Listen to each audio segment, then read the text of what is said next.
Hola amigos, bienvenidos a todos a un video más en el canal. Mi nombre es Fernando Tapia de Fertec y el día de hoy tenemos esta placa de iPhone XR. Ya previamente lo hemos desarmado. Una placa que no enciende, ¿verdad? La fuente de alimentación va a ser el dispositivo que nos va a permitir a nosotros saber realmente cuánto consumo tiene la placa, si tiene cortocircuito, si realmente no está encendiendo porque se queda en boot loop, porque digamos tiene un consumo mayor al que debería de tener, etcétera. ¿Okay? Vamos a irnos acá a la fuente y conectamos la fuente a la tarjeta. Ahí observamos que el consumo vendría a ser de 1.7060 amperes. ¿Okay? Tenemos que desconfiar principalmente de tres líneas. La primera sería PP BAT-BCC. ¿Por qué? Porque ella es la primera línea que toca directamente con nuestro conector J3200. En este caso aquí tenemos dos test points que nos permitirían revisar con el multímetro si tenemos un cortocircuito en esta línea PP BAT-BCC. Esta línea, si se fijan, al único componente como tal que llega vendría a ser al U3300, que es el Tigris. Sí, por acá tiene conexión con capacitores, pero nada más, no hay ningún otro componente tocándola. ¿Okay? Ese integrado permite proteger ya esta línea contra voltajes reversos, contra algunos sobrevoltajes, y también, por ejemplo, nos permitiría realizar la función de carga, ¿sí? Porque acá conecta con la batería y aquí es la PP-BDD Main Jans la que lleva mayor corriente al momento de realizar la carga. Bien, entonces ya que pasa por este integrado internamente, se convierte en PP-BDD Main Jensen. Acá también vamos a intentar ubicar algún tipo de test point. No tenemos test points. Sí, fíjense, aquí tenemos PP-BDD Main Jensen. Tenemos estos test points de aquí, ¿ok? Después pasa algo interesante. Pasa por esta resistencia de aquí y cambia de nombre. Ahora se va a llamar PP-BDD Main. Usamos ahora nuestro multímetro en la escala de diodos. ¿Okay? Vamos aquí a observar cuáles son los test points de BAT-BCC. Ahora vámonos acá al microscopio. Vamos a verificar si en el conector tenemos cortocircuito.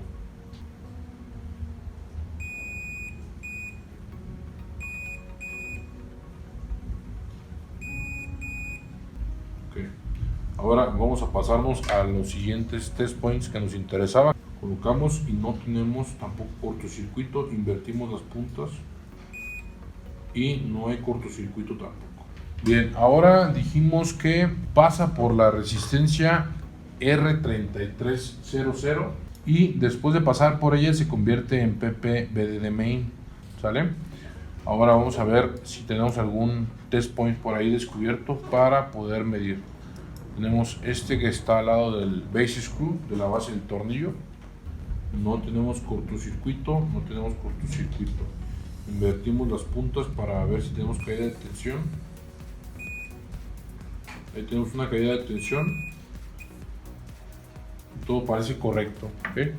Ahora, después de que llega a BDD Main, energiza varios componentes y uno de esos componentes es muy importante, que sería, en este caso, este de aquí, que sería el U3100. El famoso Boost. Este se dedica a monitorear que el voltaje de BDD Main no baje de los 3.7 volts. Si él detecta que el voltaje de BDD Main ha bajado a menos de 3.7 volts, activa esta bobina de aquí, la L3100, y por medio de este switcheo de esta bobina aumenta el voltaje hasta los 3.7 volts. Ahora, ya con ese voltaje aumentado, lo manda por estas terminales de aquí, que vendría a ser B4 y B3, y ahora sí se va a convertir en PP-BDD Boost. Esa también tendríamos que checarla, porque si nosotros tuviéramos corto en PP-BDD Boost, también nos generaría un consumo al momento de conectar directamente nuestro cable. No veo test points por acá, pero tenemos capacitor 4498 y capacitor 1601 conectados. Entonces vamos a irnos ahora al microscopio y vamos a tocar este capacitor de aquí arriba. Por un lado tenemos continuidad por el otro lado no tenemos continuidad y tampoco nos indica que estén cortos. Lo que vamos a hacer será conectar nuestra placa a nuestro cable que directamente va a la fuente de alimentación y poner un poco de alcohol isopropílico por la zona que nosotros detectemos que más calentamiento genera. Se observa por acá que tiene un consumo alto de 1 ampere aproximadamente. La zona que yo más detecto que calienta vendría a ser esta zona de aquí, la zona de arriba. Vamos a poner un poco de alcohol para ver si se calienta algún componente cercano.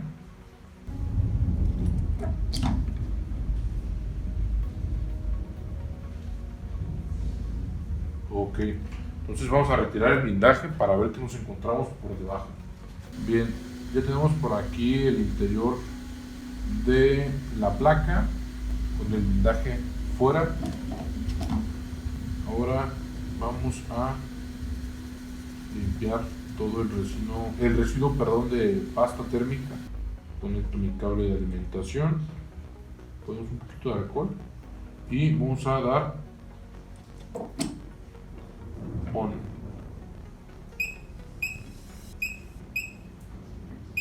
Ok, lo que se calienta es el amplificador superior de audio, ¿sí? Voy a hacer un poco de zoom para verificar si se ve estrellado. No se ve estrellado realmente. Ahora me permiten un poquito, voy a buscar la brea rosin. Vamos a verlo acá. Este sería la brea, el famoso rosin. ¿Okay? Y con el rosin, ¿qué voy a hacer? Voy a coger mi cautín, voy a introducirlo en el rosin y fíjense, sale un pequeño humo. ¿Ok? Ahora vámonos a la cámara del microscopio para que vean lo que yo voy a hacer con este humo. Coloco nuevamente mi punta, sale el humo y lo voy dirigiendo hacia la zona que más se calienta, ¿sí? Ya que tengo suficiente rosin en la zona como para cubrir pues la mayor parte, ahora nuevamente voy a colocar mi cable de alimentación. Tengo la fuente apagada, le doy power y fíjense que se me calienta este componente de aquí. Ahora vamos a explorar un poquito acá en la ZXW. Nos vamos a la parte superior donde está el amplificador, ¿sí? Vamos a ver qué líneas manejan sus componentes que están a los costados. Entonces vamos a checar este sector, este sector, este sector y este sector de aquí para ver dónde encontramos algún tipo de irregularidad. Y vamos a medir primeramente estos dos capacitores. Ok, vamos a tocar estos dos primero. Uno tiene continuidad a tierra, el otro nos marca una caída de tensión. Que tenga continuidad a tierra una terminal es completamente normal en capacitores de filtrado. Ahora vamos a checar los fly capacitors, que son los capacitores que se emplean para incrementar el voltaje en esta topología de circuito. Por un lado no tenemos continuidad a tierra, por el otro lado tampoco, solamente existen caídas de tensión. Esto de igual manera es normal porque estos capacitores solamente interactúan directamente con el circuito. Por un lado tenemos continuidad a tierra, por el otro lado también tenemos continuidad a tierra. ¿Okay? Vamos a irnos ahora hacia la ZXW para analizar qué podría estar ocurriendo. Bien, si se dan cuenta, estos capacitores únicamente interactúan con el integrado y el integrado únicamente interactúa con ellos en ese sector. ¿Ok? Podemos inyectar voltaje en esta línea para verificar qué componente de estos 7 componentes es el que se calienta. ¿Ok? Para esto voy a reducir el voltaje hasta 1.5 vuelvo a poner a tierra y a la línea.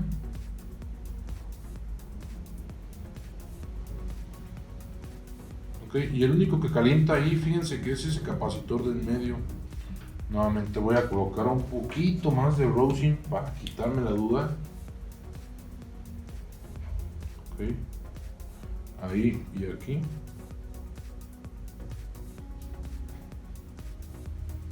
Fíjense que el que más caliente es el del centro. ¿Okay? Ahora vamos a proceder a retirar ese capacitor. Un capacitor en funcionamiento puede ser que se caliente, pero no como tal. Esto ya es un calentamiento muy notable. Lo primero que yo recomiendo hacer al momento de querer retirar componentes sería liberar bien primeramente toda la zona que está del lado del capacitor, porque si no la limpiamos bien, si no la liberamos bien, esta epóxica va a ser más difícil pues la sacada de este componente, ¿ok?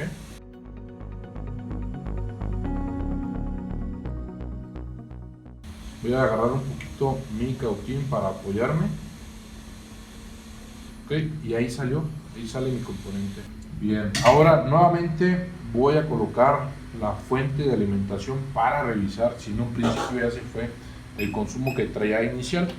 Conectamos nuestro cable y, oh sorpresa, ya se ha ido el consumo. Sigue el consumo de 13 miliamperes. Un consumo bajo, pero como tal, consumo que no debería de estar presente. Ahora, ¿por qué tenemos ese consumo? Digamos consumo mínimo, pero al fin consumo como lo platicábamos, 13 miliamperes. Puede ser en este caso que el componente, el amplificador superior, se haya dañado internamente, que ya tenga algún problema interno. Eso es lo más seguro y vamos a descartar. ¿Cómo? Pues quitando el componente. Vamos a descartar quitando este componente. Este es un componente pues un poco difícil de trabajar por la zona en la que está. Por eso nos vamos a ayudar de una herramienta que vendría a ser el Moto Tool, ¿ok? Acá tengo el Moto Tool que vendría a ser este de aquí. Es un motorcito giratorio con una fresa. Con esto nos vamos a apoyar para retirar este componente sin estresar la zona, ¿verdad? Porque es peligroso. ¿Por qué es peligroso? Pues porque tenemos al CPU. Podemos dañar el CPU, podemos dañar alguna soldadura del CPU y tener un problema secundario que va a ser más difícil repararlo más que el primero, ¿ok? Entonces vámonos a la cámara del micro, prendemos nuestro Moto Tool y vamos a ir dándole poquito a poquito.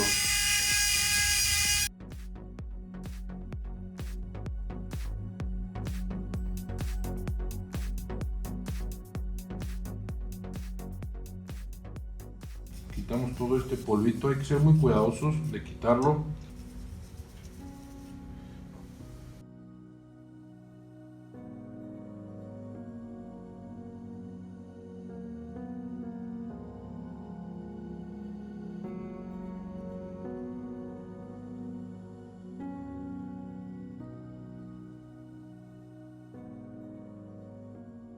Bien, ahora sí vamos a colocar nuestra placa en la fuente de alimentación.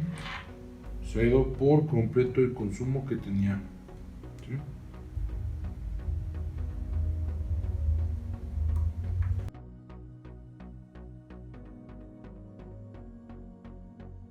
Ahí ya tenemos encendido el equipo. Vamos a ver si entra sistema. Ok, ahí entró sistema. Funciona el touch. Vamos a emergencias. Bien, entonces, ¿qué nos queda ahora? Ya hemos nosotros visto cuál era el problema inicial. Un capacitor. Este capacitor que hacía, pues almacenaba la corriente de un LDO interno, en este caso del speaker superior. Ahora, ese capacitor generó daño como tal en el integrado, pero el problema inicial pues fue el capacitor, ¿ok? Ahora, ya hemos quitado el capacitor, ya hemos retirado también el integrado. ¿Qué tenemos que hacer? Tenemos que reemplazar el integrado y tenemos que reemplazar también el capacitor. ¿De qué placas podemos retirar estos dos componentes que nos faltan? Podemos retirarlo de una placa como tal de XR, o también podemos retirarlo de una placa de XS Max o XS, ¿ok? Recordemos que como son la misma arquitectura, manejan el mismo amplificador de audio. Tienen tres amplificadores, uno aquí, uno aquí.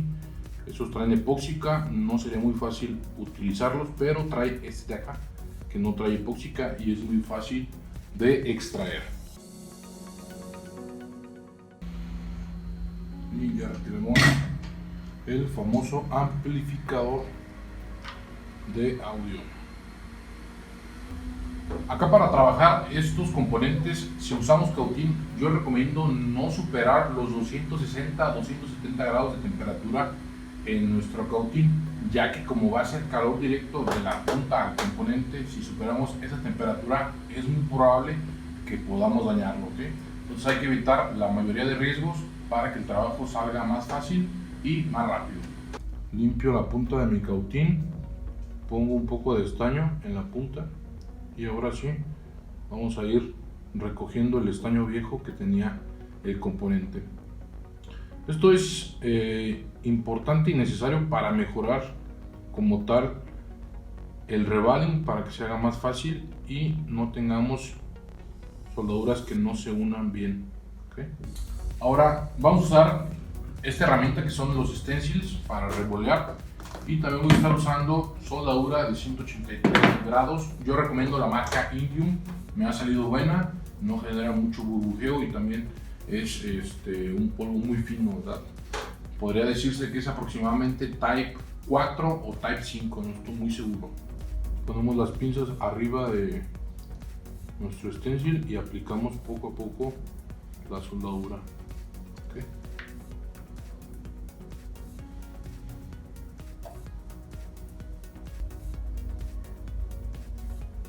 Y estaremos usando una temperatura de 320 grados, un flujo de aire de 50 para hacer la fundición de estos bolts.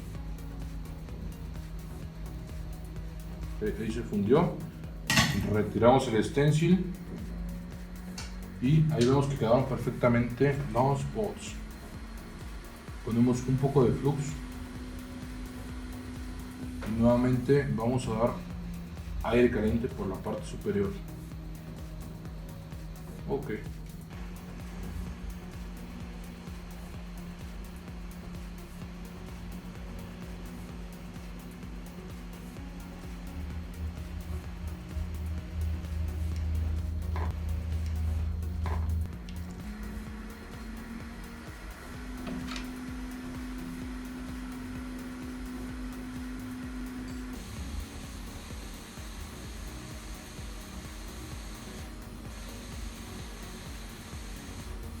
Ahora, algo muy importante a tomar en cuenta es la temperatura con la que nosotros vamos a volver a montar el integrado. Muchas veces nos da miedo nosotros llegar a cometer algún error porque está muy cerca del CPU. En este caso el CPU es de los componentes más delicados que existen en las placas, ¿okay?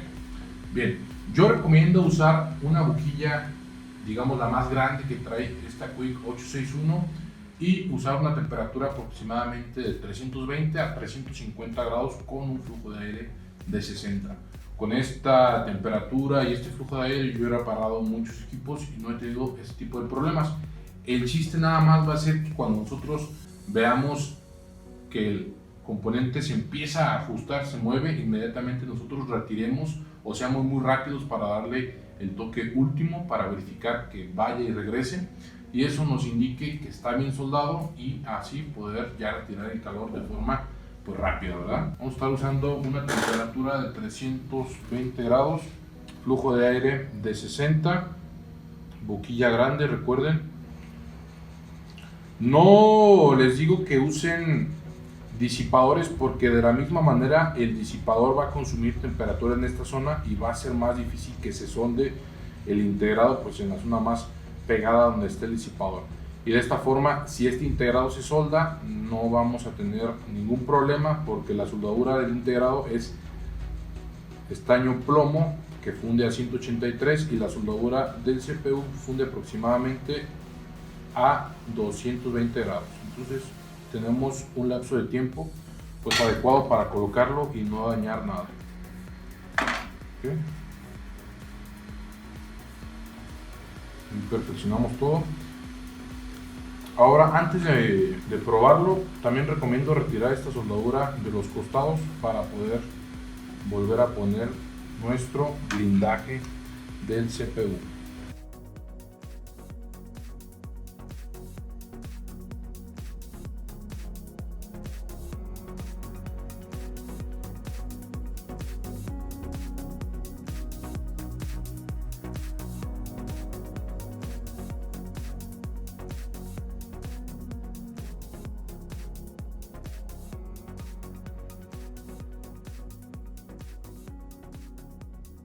Ya tenemos aquí lista nuestra placa reparada. Ahora lo que hicimos al último fue limpiar toda la soldadura que está en los costados donde se solda el shield. ¿Esto para qué? Para poder volver a poner el shield y que baje correctamente, ¿ok? Bien, entonces primeramente, antes de todo, vamos a hacer una prueba con la fuente de alimentación para cerciorarnos pues, de que sí esté prendiendo correctamente y de que no tenga consumos, ¿ok?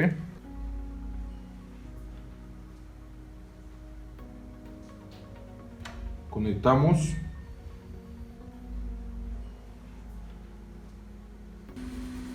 Ya para finalizar el video tenemos que limpiar perfectamente toda la placa y volverle a montar su respectivo blindaje. Recuerden que esto sirve como una jaula de Faraday para evitar interferencias y aparte de todo pues es un disipador para uno de los componentes más importantes y aparte de todo para uno de los componentes que más genera calentamiento, ¿ok?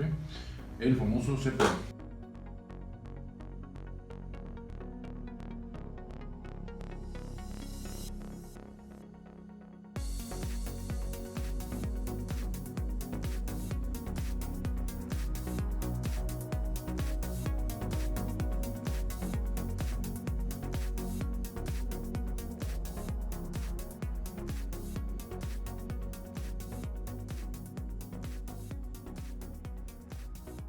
Bien, ahora ya que tenemos lista la placa, fíjense cómo queda, como si nada le hubiera pasado.